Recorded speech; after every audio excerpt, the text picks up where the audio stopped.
Oh, hello. Hello. So let's make this short and sweet, please. Fine by me. I will oblige you. Yeah, I actually had to. So it's Friday now, and we're going to talk about the Derby game, the game that this podcast was built for. And damn, it was sterile. So I don't think that I think that we can dissect the game quite quickly. But I just wanted to ask how you feel about it, especially Uh, if you in the context of the Liverpool and the Atalanta game before. like I said, we discussed briefly that I felt a bit numb anyway. It's kind of like, not that you expect it. I think you can maybe, it's like a culmination of just disappointment across the week. I think the Liverpool result was a wake-up call to the fans. It's just a shame it wasn't a wake-up call to the team. So then they performed again in midweek against Atalanta. I know they got the draw back just through sheer individual brilliance again, really, Ronaldo. And then, and you'd think they'd get their act together, but yet again, over the course of the season, they failed to do so and get totally outclassed. I should say, for the listeners, that I went around to my dad's and the power cut out, so we had to watch it on my iPhone. So I squinted through 90 minutes of however many passes City had. So yeah, it was a rough day. Well, we kept it in the fridge for long periods. I don't know if you've seen Pep's post-match interview. I did. Keep it in the fridge. Yeah, there's a lot of passes, and I suppose for me, in the context of like the games leading up to this, you're looking for a reaction, and I don't think you're looking for a result. Yes, it'd be great, and Ole teams have actually done quite well against us, but you're looking for a reaction in terms of a performance, in terms of the personnel, stepping up and playing kind of to the level you'd expect them to be, because there's a lot of people really, really underperforming in that team. But for me, and I don't know if you agree, but I actually thought that this 2-0 loss was worse than the 5-0 against Liverpool. Maybe only for the fact of how little you affected anything in the game, because apart from the Ronaldo volley, I think in the first half, and maybe a Maguire header that goes over the top, also in the first half, I don't think there was any play, any real impetus to get at City. Whereas in the Liverpool game, yes, you got cut apart and your defence was absolutely all over the place, but there was still an attempt to get forward to get the ball. And I guess it's a bit different when you play Liverpool because they don't necessarily play like we're just going to keep this ball and never let you get anywhere near it. But especially in the last 30 minutes of the derby, it just felt like you guys are just going to sit in and wait and put no pressure on the ball at any point, and we were just going to play through you. And I think if we were more clinical this season, we would have put more past you, but that it still was an absolute demolition of a performance. And really, the international break comes at a really good time, I think, for Ole, especially because I don't see the owners getting rid of him. I think he's here for the season. It feels like he's here for the season because if Conte was available and the owners knew that Conte was available, surely you go, okay, now we cut the cord with Ole and we go for Conte, but they haven't. Stuck with Ole. They haven't got rid of him as of the 12th of November. And I don't think they will.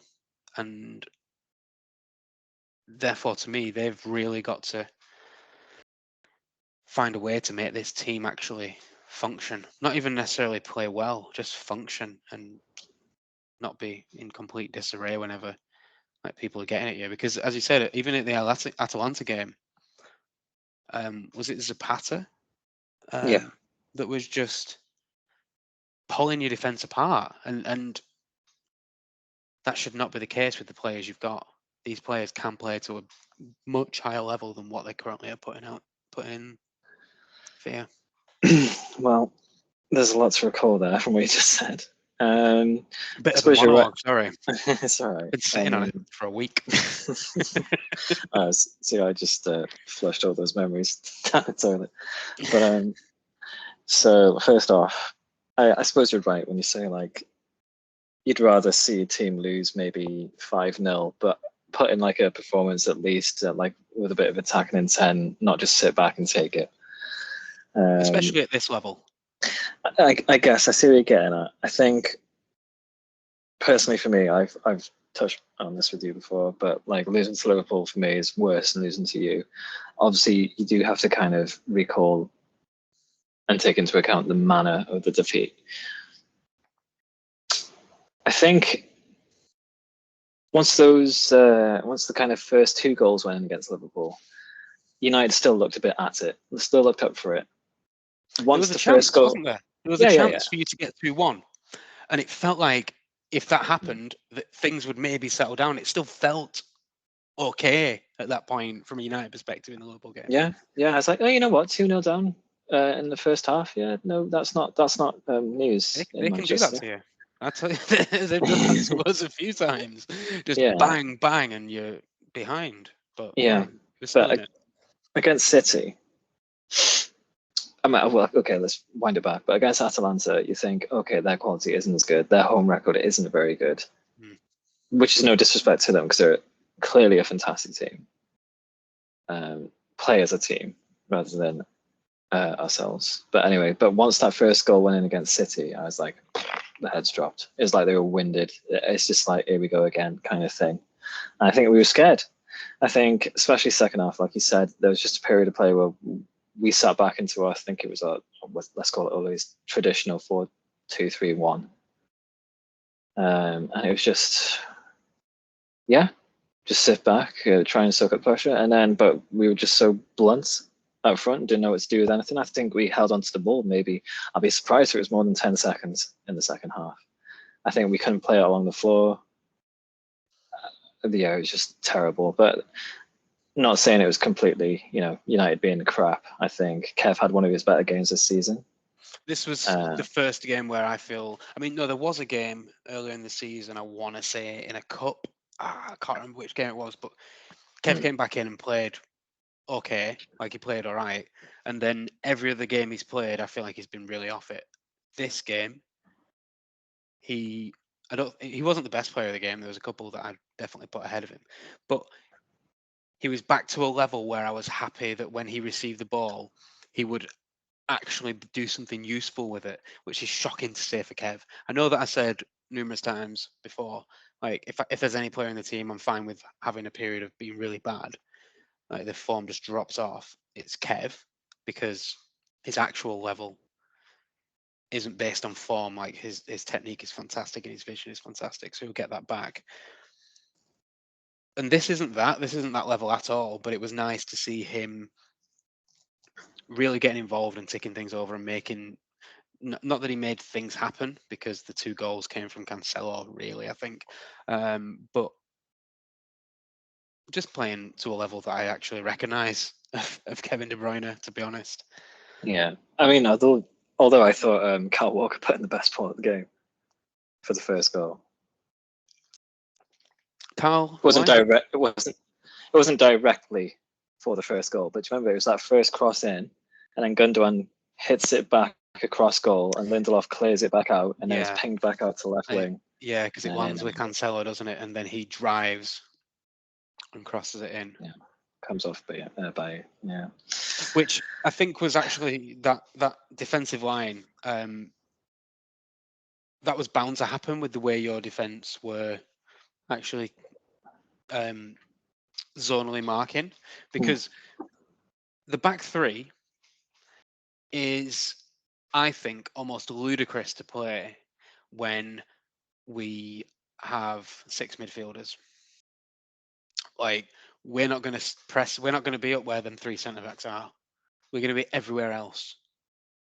So it's like, why? I mean, look, it's still hard with the two, but at least with the two, they have set jobs. Like, okay, I pick up the man in possession, you pick up the runner. When you've got the three, I thought that the reason Bailey scored that own goal was because he was too he wasn't deep enough when the cross came in, and then he tries to get back into position, and it ends up in the net. And also, I think there was some confusion between Bruno and Wan-Bissaka in terms of picking up men on the edge. 100%. Bruno was slow to get out, and I think Wan-Bissaka's in the middle of Bailly and Bruno. Yeah, doing nothing.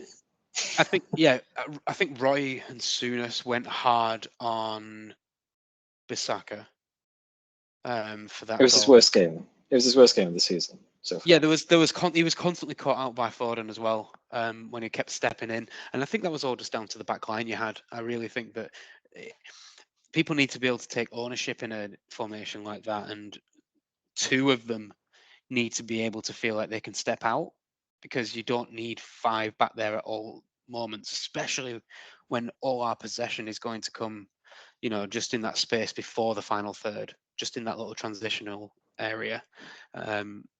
And it wasn't, usually you call it playing in the pockets. This was just this massive space that was just occupied by Bruno, and was it McTominay who started alongside him? yeah. It was weird. It was really weird, and we just had all the ball. I think it was like 70 or something % possession in the first 30 minutes. Bruno was especially poor in the first half. He was just chasing and like just looked chaotic. Yeah, It was strange. He's been stroppy lately. And then if you look across to our team with Bernardo, that man. I don't think he's our player of the season, but I think he might be second best player so far this year for us. Yeah, no, he's exceptional talent. I still remember being very jealous that he signed him. I still being shocked that no one else went in for him. But oh yeah, especially when that Monaco team got ripped apart. Yeah. Although surely Barca was after him. Surely Arsene Wenger was after him. Almost signed him. Almost signs everyone, didn't he? Were you going to say something on Bruno? No, like I said, it's just I think he feels the frustration more than most of the players. I think both him and Ronaldo. It was hard because it was a hard one to take as well, because again, I've said to you all season, Maguire and Shaw have been like Phil Jones and Smalling used to be called, the Chuckle Brothers. Oh, dreadful! Yeah. Oh God, so poor. No one takes ownership of that back line, like you said. No one. I know Maguire's captain, but if not Captain Crunch Time, is he? He's just been absolutely terrible. He's not Raphael Varane. Which game did he get injured in? Spurs game. It was really telling, I thought, that when he went off against Spurs, you actually changed your entire formation. It's like, oh, okay. No, it's not a good look. We can't really do this anymore if Varane's not there, and then you went and did it against us anyway. Yeah, I suppose it's worked in the past, hasn't it? 5. It has. 5. It has, but just because it worked against Spurs, a far, far poorer team than you. I guess some offense intended, but I don't think we should have adopted it for against you guys. But maybe because injuries played a part, maybe because Varane was out. I don't know. It's just pure speculation. I don't think Varane would have. Or you probably would have done better than Bailly. But again, just theoretical, isn't it? So I think Ole just needs to go back to 4-4-2. 4-4-2. 4-4-2. Okay. And just get solid, get your players working hard, and if a player doesn't work hard, get him off, get him out of there. Yeah, I Speaking of hard working, and who would love to work in a 4-4-2 is Edinson Cavani. I think we missed him, but again, is that That's why I play the 4-4-2. That's a bit of a red flag. A red flag when you're relying on a 35-year-old Cavani. He's really injury prone now as well. I mean, I think he had injuries when he was at like Napoli anyway and PSG, but not as frequent. The small injuries he has. But then you've got Mason Greenwood and you've got Rashford, who would happily play up front, like alongside a Ronaldo. And I think that those younger players would relish a little partnership up top. And then your 4-4-2 allows you to play people like Jadon Sancho.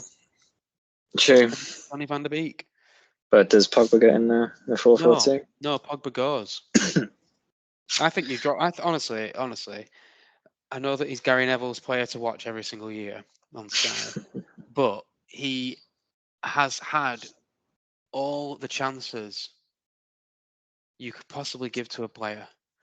He just doesn't strike me as someone that wants to take his opportunity seriously. And the player that is in there is never on display for Man United to any level of consistency that I think is acceptable of a player that you would think is in this business to win titles.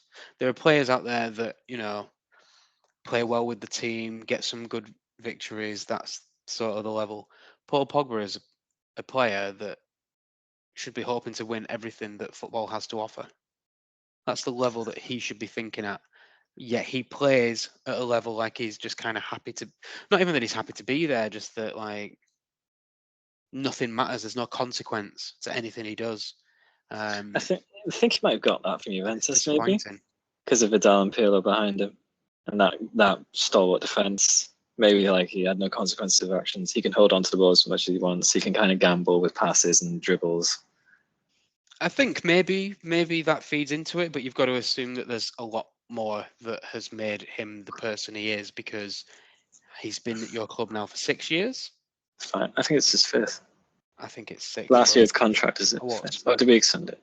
Either way, we both know it's not good enough, right? It's long, it's long enough that you should have seen something. And I'm not bagging on Pogba in a soonest way, and I'm not obviously hating on United for having a flop. You guys want to play Pogba in the middle of your midfield for the rest of eternity? Do it, because it's the same as keeping Ole as your manager. You will not be a threat to City. But what I would like to see is I would either like to see Pogba. I say this past tense really. I would have liked to have seen Paul Pogba performing for you to the level he did at Juventus. As long as you don't win any titles, like that's fine. But week on week, I want to see you playing Chelsea and Liverpool and Paul Pogba tearing up midfields. I'd like to see that. Instead, what we've seen is a player that should have been one of the best the Premier League has to offer, up there with your Salahs and your De Bruynes. And what we've actually seen is someone that I think is probably has been outperformed by Jordan Henderson over the duration of his time in the Premier League. And that sounds like a joke, but Henderson's won titles, but you can take the titles away. Performance over a season, I think Jordan Henderson has played to a better level than Paul Pogba. No, I wouldn't disagree. And that's a shame, isn't it? It's a shame. It's a real shame. But he's like alcohol, the cause and solution to problems in a way. I don't know. Well, just like when that is the situation, what you need to do is cut loose. Yeah, go sober. Get rid. You've got cold turkey. Don't play him to the end of the season in a game here and there. Flirting with him. No, just cut the tie. And his contract runs out at the end of the year. I know it's not going to be nice, but I just feel like I don't think he brings anything to the team. And in a 4-2-2, in a 4-4-2 or a 4-2-3-1, I think Pogba isn't a person that fits into that squad and actually elevates any of them positions. Yeah, it's weird as well, because the last person's contract that ran out might not have been the direct last person, but Ander Herrera, and I know his ability as a player is maybe not the best. He's okay. Oh, I can't. Absolute workhorse, very driven on the pitch. He's the player in the squad this is common. It's like a common trope, isn't it? Everyone says this, but he's the player in the opposition that you hate, but that you would love to have in your team because he's such a little bastard. Absolute shit. Like you would love it. Yeah, it's like the Diego Costa. I think Fernandinho's like a gentlemanly version of that, but he does that role pretty much. Just not like Herrera's like more the nastier side, or at least it feels that way. Not saying he's a nasty player, but that it feels like he does the dark arts well. That's what they call it, don't they? The dark arts of defending. Yeah. So just go back to my point. So he gave his all for Manchester United. He was very vocal in his love for Manchester. He didn't necessarily want to leave. He just wanted a bit more money. He wasn't asking for Pogba's money. I think Pogba was asking to be the highest paid player in Premier League history. I think we slapped a 400k contract on the table, which he hasn't signed yet. I don't know if that's true, obviously. It's weird that you'd let people like Herrera leave rather than Pogba, who's I won't say him directly, but his agent, let's face it, is speaking for him, has said, "Oh yeah, he's flirted with you, not you as a person. he's flirted with City. He's flirted with Real Madrid, Barca, back to Juventus. Every summer you've had to deal with this. There's always something with Paul Pogba. So I don't know why that is necessarily being rewarded over people who have come and gone. It's strange, one. I think it's the star power that is being seen as more important than the work ethic. I think we all know Paul Pogba's level, but what he actually delivers is, I think, more problematic to you than if you got rid of him and had someone like, I mean, not Kevin Nolan, but Mark Noble even, but someone that's just a workhorse. You know, I think Fred tries, but he's a workhorse with no talent. So, you know, so a car source. essentially, he's honestly, he's absolutely useless. McTominay is kind of still learning. That position's really hard, and I know that sounds like a cheap excuse for him, but it's hard to learn that position, especially when there's so much chaos around you. He's 25 soon. Pretty sure. No, true. I mean, look, by 25, you should have, but his last 4 years have been just around chaos. Yeah. How do you learn that role? It's tough for him. I mean, maybe he won't learn that role enough because a top team wants one of them, one DM, not to have two.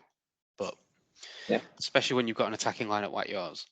So, it's tough. But I think that you would, to bring it back to Pogba, I think you would do better with someone like, I'm trying to think of someone that's not a really talented midfielder but just works hard.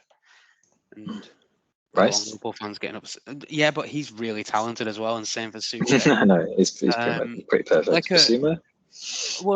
Like a Ndidi? I'm thinking they're too good still, to be fair. Who's that Crystal Palace midfielder? John McGinn. John McGinn's rapid, mate, but I don't think he would do.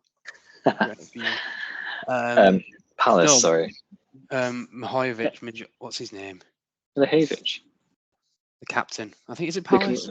Luka Mihojevic is the captain, I think. That's not how you say that name, but yeah, that guy.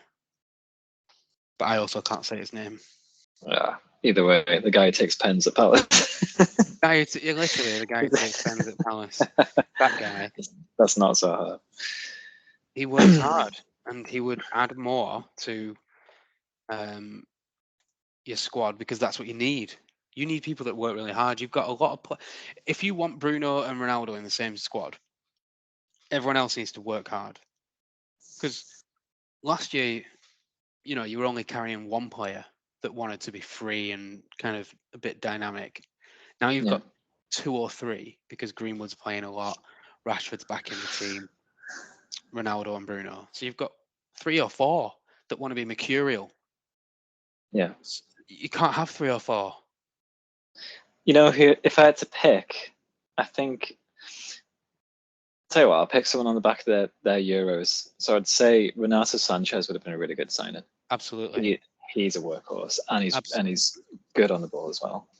I think And I then dismissed him in a previous pod, but I do Okay. really rate what he brings to a midfield. Yeah. Yeah, fantastic. He's really come good since his Swansea days. Oh yeah. And then Premier League proven Ruben Neves, I think, would be a good signing. I just always think Moutinho is the key to that midfield. As I say every time, I just love to have Moutinho. 5 million from Monaco. What a steal that is. Yeah, that was their nail in the coffin for a long time. But yeah, so if going off Ole, this was one where I felt sorry not only for him but for the players, because they could, as poor as their performance was first half, and then second half to get absolutely nothing, to just be doing a fucking bleep test for 45 minutes. I think Yeah, they'd have failed at level 2, mate, with the speed they were moving at. I don't think you were really passing it any was, bleep tests.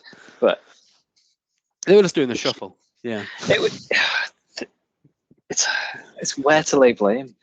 I always think it's manager's job to get the lads, the team psyched up and get the tactics in place, and like I said, have that established system.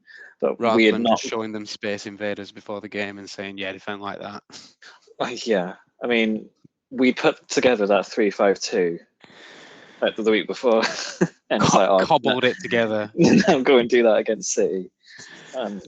Yeah, I think it was a culmination, just a sad culmination of poor performances, and then an absolute reality check of seeing how far away we are from performing like champions of England. Which I think brings us on to the one of the questions that I had for you, which was, I mean, we've discussed Ollie really, and I don't want to go in too much on, is Ollie done? Is it over? Is it not? Because it doesn't feel It's all like been it said, is. isn't it? And yeah, it's all been said, and I don't think this game shows anything different. It just compounds the issues that are already there. But more importantly than that, because I think from an owner standpoint, the Glazers really only care about the Champions League money. I don't think they actually care if you win titles or anything like that. But it feels like top 4 is slipping away for you. Like 4th spot, finishing top 4 realistically in this situation means the battle for 4th, and even the battle for 4th feels like if you play a good side, as we mentioned before, Everton, Leicester, West Ham. If you play a good side, you're probably going to lose at the moment with the way you've played over the last, let's say, 2 months. So is top 4 becoming a bit out of reach? I just want to burst into song after you said that, but Too far. No, you're right. I don't think that's a insane thing to say. Thank you. Oh, thank God we've got Watford, and I know they'll give us a good go because obviously it's a scalp for them. But then it gets tough. It does get tough. You've got a couple of difficult games in there, a couple of easy games that you should be winning, but you've got obviously Watford, which is away, and I think you do all right away. I think. I don't know. It's hard to say what you do.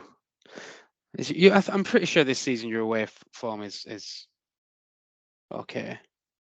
Yeah, I'm just having a quick scan now, and it's okay. It's not great, but it's okay. You'd expect to beat Watford, but then you've got Chelsea, Arsenal, who are looking revitalised, to be fair. Palace, who are on a really good run at the moment since they beat us. Norwich, Brentford, Brighton, Newcastle, Burnley. You know, a mixed bag, I guess you'd say. But looking at the way West Ham are playing, Leicester, you have to assume will have a period of time where they're successful. Like the players in that squad are still good, and they've still got, you know, when I watched them against you guys, I still thought there's a really good team there, like a really good team.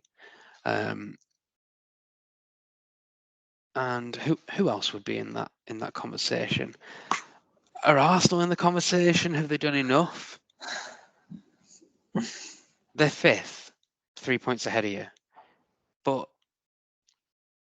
I don't know if getting Aubameyang and Lacazette running and beating a few teams that you would expect Arsenal to beat is enough for me to say that they're in the top 4 running, but they're doing very well. Yeah, if they could sustain this, if I'll say form, I don't think they've played anybody recently that's any results that really blow me away, kind of thing. I thought, oh, they're I think back. the Leicester performance, just being as dominant as it was a really good performance. But I agree, because they had the draw with Palace in there, they had the draw with Brighton, they beat Tottenham, but Tottenham have been terrible. They scraped to win against Norwich, and they scraped to win against Burnley. So it's not fantastic, and they've got Liverpool next. So, Arsenal could be dealt a reality check on that day. Yeah. Yeah, we kind of need to take note from Arsenal, start beating some lesser teams around us. I remember watching the Liverpool West Ham game and coming away from that game thinking, how did we beat West Ham in the season? Oh, yeah. How West did we Ham are beat West Ham? fantastic. Absolutely flying. Fair play to Moisey. Have they beat every big? I think they've beaten every big side they've played this season. I'm Quite possibly. literally just having a quick scan, but I think they've beaten. They beat Leicester there. Beat you. Obviously, you beat them in the cup, but you beat them in the league, but they beat you in the cup. Yeah. But I think, did they rest a few players for the game where you beat them? I can't quite remember. No, the cup was the rested one, but they could have. That was the saved pen from Noble in the league. Yes, I remember that. So they were unlucky. Got subbed on, didn't he? Got subbed on for the pen.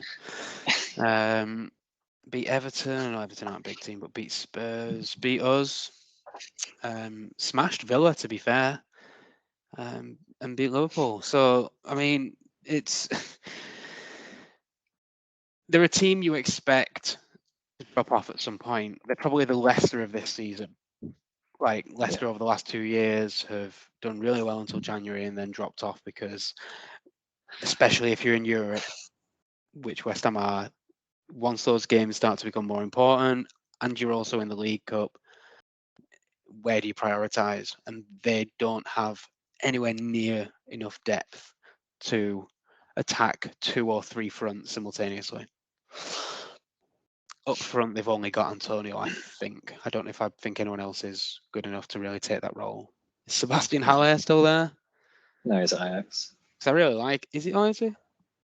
Probably doing really well there as well. Because I like He's Haller. doing absolute bits. Yeah. But yeah, I assume West Ham would drop down at some point. But then it depends. Honestly, looking at it, I think it's so hard to predict who's going to take that 4th spot, because Leicester are in 12th, but 5 points off Arsenal. So it's not, there's not any real drastic differences. Chelsea are the only team that really have started to pull a bit away from like the pack of the table into what you would expect to be the top 4 grouping or top 3. But like City and West Ham both on 23, Liverpool 22 points, Arsenal 20, you on 17. Like, normally I think you have a way better idea of what's going to happen after 10, 11 games in than what's happening now. Because Chelsea, I don't know if I think Chelsea they've been really practical and just got the job done. But I don't know if I've been blown away by how they played, but then probably because I've not watched that many games, but one of the main games I've watched was when we just dominated them in that 1-0. And the Norwich game, which you'd expect them to win, right? So that's not really a fair sampling of their games for me to make comment on it, but they've got some big games coming up in the next 5, which I think will define this little period for them. Yeah, they're going well. Probably, see, no one's an obvious favourite out of the top 3 clubs. I don't think there's an obvious favourite yet. Never mind for top 4. Top 4 is an absolute it's bedlam, isn't it, at the moment? So it's all over the place. yeah, I'm just close my eyes and cross my fingers at the moment. But it'd be interesting actually. Who's City's next game? Yeah, we've got Everton. Okay, I mean, it'll be fine. Next Sunday. I'll be very surprised as Everton get a result. Well, the game there's the week after we've got PSG on the Wednesday or Wednesday I think it is, and then we've got West Ham on the Sunday. So I think that'll be an interesting week because we kind of need to beat PSG at home to go through first, but also to kind of get that feeling back of because last year we were just knocking down big teams and we just came unstuck right at the end, but we're knocking down big teams and building a lot of confidence in the Champions League. And even though, as I hold on to this every time, even though we played better than PSG in the reverse fixture, we still lost. And I think that game could have carried on for as long as you'd like, and we still wouldn't get back into it. It just felt like we couldn't, even though we were playing better, we couldn't actually convert our chances or stop them from breaking effectively. So I want to really, just get a win. Don't care how it comes, just get a win against PSG. And then let West Ham know that, yeah, you might want to challenge the top four, but this top three that you're currently occupying is not for you. And kind of avenge the other big boys that West Ham are knocking out. And not become another one that gets Antonio'd. If he goes anywhere near Edison needs to just kick him. God, he would as well. Because that was really, really effective against Alisson, wasn't it, in the West Ham Liverpool game? Just Antonio and Alisson just broke him. He looked like what's that kid called that was Karius? Looked like Karius. Just no control. He looked honestly. He was. We were talking about how Alisson might have been, one of the best in the Prem the other week, and then I watched that. I was like, oh my God, what is he doing? Yeah, he got proper control. Yeah, not like him. No. But I suppose I just wondered if you thought that there was still hope for you, because I think the title. We didn't really discuss a United title challenge, did we? I don't think you did. If you did, you were crazy. I believe not. I'm going to check. I'm going to check the pre-season predictions just real quick. Sure. Whilst you talk about. If anything, it was out of spite.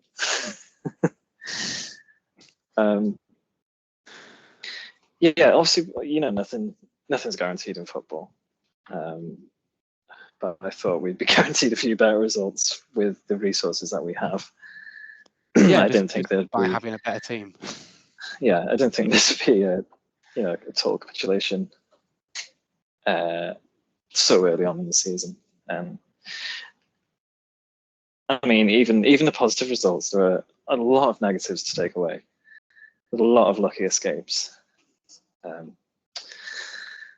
So yeah, it's hard to take at the moment. So much like indecision regarding Ole. And also, I think there's indecisiveness, and you don't hear anything about his position. Maybe he's still backed, just because there's no obvious replacement anymore. I don't think they truly wanted Conte, because I think they would have got him in. I think that would have happened. I don't know if there are reservations about his style of play, but that man's a winner.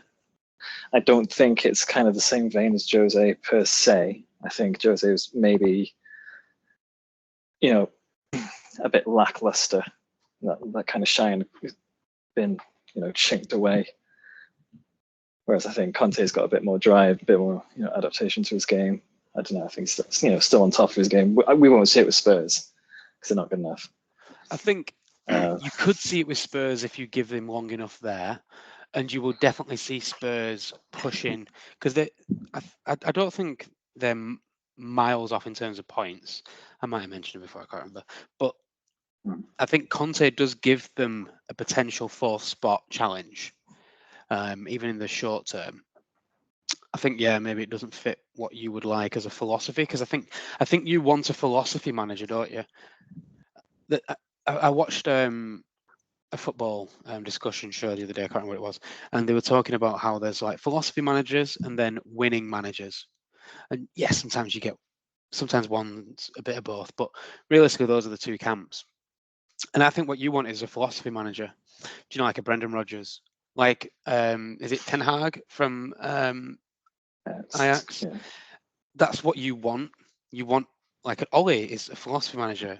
And Conte is not. Conte is a winner manager. Yes, he'll implement a style and a system that gets you the results, but you've sort of been building this project over this time, and obviously it hasn't worked with Ole, so you don't want to just rip up the system, because you've got some players there that are on a lot of money and that won't just leave and that need to be fit into a side, and will want to play at least every other game, but the vast majority of games, and challenge for stuff. So it's tough, because they want like Ronaldo wants a winner manager. He doesn't want a philosophy manager. He's there for 2 years, maybe 3, but he wants to win some stuff. I'll tell you right now, Ronaldo's not playing Europa Conference League football. I'm telling you that. No, I wonder if he's got a clause in there. Maybe. Because Eddie Howe, I'm pretty sure, has a clause in his that if they get relegated, he doesn't stay. Well, Gerrard's got a clause: if Liverpool come knocking, you can go. His new Villa contract. I mean, I think he's fair play, because I think he is the next Liverpool manager if he doesn't do his reputation any harm at Villa. And I think it's a good step for him, actually, the Gerrard move. Yeah. I think also a good step is Lampard ducking out of that Norwich job. Oh, yeah. Oh, God, yeah. Don't get murdered with that. That's not what you need. He needs to Gerrard going to the SPL was a brilliant decision. Lampard at Derby, I think, was a good decision.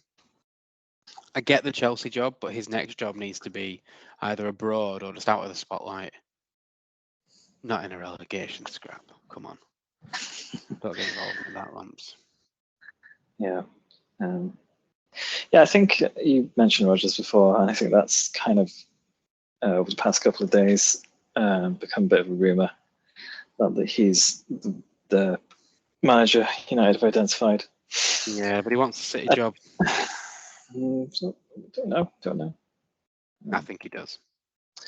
I don't think he's bothered. I think he is. I really like his I wouldn't say style of play, but he played, when Leicester were on it, he played really good football, really good attacking football as well, and adaptable, I would say, for him as well. That is exactly what I was going to say, because the adaptable part, I think the best bit I saw from Brendan, even though they've had some good moments and really good like charges into the top 4, despite ultimately falling away, I think they've been really good. But when he first took over that side, when they were struggling, and just transformed them so quickly. Yeah. Like there was still some quality players in that squad. Don't get me wrong; he didn't just turn a bunch of numpties into like superstars, but they weren't playing well. They were really kind of all over the place. They'd lost their way, and how he adapted his system. It wasn't just the same system he'd done elsewhere. He just got the best out of the players. I don't think he's an elite coach, and I don't know if tactically he's at the level of like your Peps, your Klopps, your Tuchels. But I do really like Brendan Rodgers, and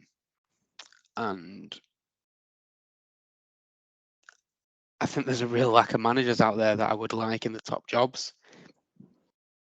But I'm okay with him, like if he replaced Pep. Because I don't think companies coming managing this way anytime soon. No. It's a tough one for you guys. Tough one for us, We'll see. Yeah, because Gerrard's a really natural replacement for Liverpool. Chelsea will just get whoever, like, the 3rd or 4th best manager is in the world at that point. Like, they'll just get, a really good coach for 6 months to a year. they'll get Gus Hiddink in for his 5th tenure or whatever it is. How many times that man done that club? And then get Nagelsmann for a And year. Avram Grant.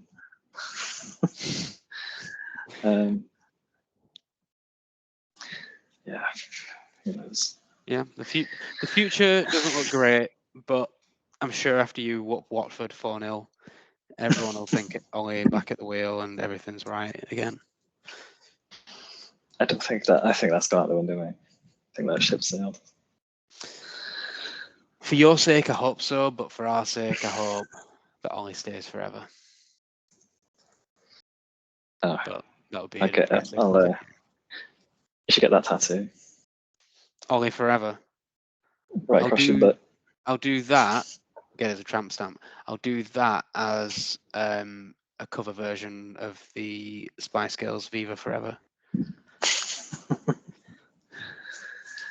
I mean, yeah, fine. Post Great it. song. It's a great song. Yeah, I'll post it. I will have to ask for the rights to that music, though, I believe. Or I don't think cover songs actually might be covered by that. I'll read into it. I'll come back to you on that. But in terms of the football, it's been a great week. Enjoying the international break, despite watching no football. Apart from Harry Maguire's over-the-top celebration. Oh, Keno had a few great quotes. Choice words over that. Oh, the one about Harry came in enough the most, I think. I didn't hear it. And if you don't know it, you shouldn't have brought it up, because that's just terrible entertainment. So on that note, I'm going to bid you adieu. And we'll come back at you in like 9 days. He plays for Spurs. He should be used to disappointment on his failed Man City move. There we go. So what's it worth away? I think it's pretty fun. Bless him. God bless him. We all love Roy Keane. It's Roy Keane's world and we're all just living in it. And on that note, I'll bid you adieu one more time, motherfucker. Yeah, I'll speak to you soon. Stay safe out there.